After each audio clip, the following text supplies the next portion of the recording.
After this story, you're going to realize just how your phone might actually save your life. One night, a girl who we're going to call Abby was at home watching TV while her boyfriend was at work. She would receive a text from her boyfriend saying that he was on his way home, and she would also receive a notification that his location had changed, showing that he was indeed on his way home. After she received this text and this notification, she would go upstairs to take a bath and wait for him to come home. After she had gone upstairs and ran her bath, which took about 10 minutes, she would hear this loud thud downstairs. And she just assumed that it was her boyfriend coming home and he was in the kitchen getting something for dinner. About 5 minutes after she had heard that loud thud, she decided to pick up her phone and put on some music, but she noticed she didn't get a notification about the location changing. However, on her phone she could see that he made a stop at a gas station on his way home and was still about 30 minutes away. With this discovery and the fact that she could hear the floorboards creaking downstairs, she immediately left the bathroom, ran to her bedroom, and put a chair under the doorknob because it didn't have a lock.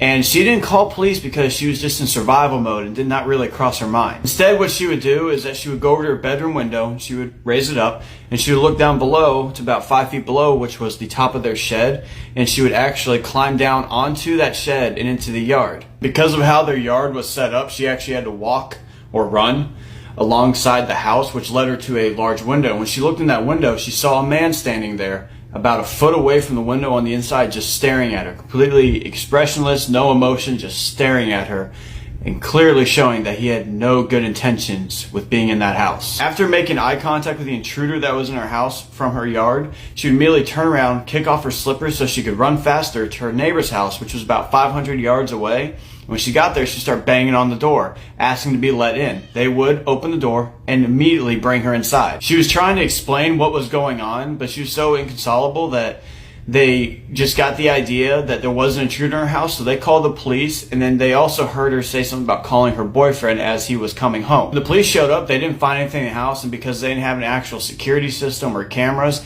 there wasn't really anything they could do, and could not really be identified as he was wearing a mask and a beanie. So all she knew is that he was a taller white guy.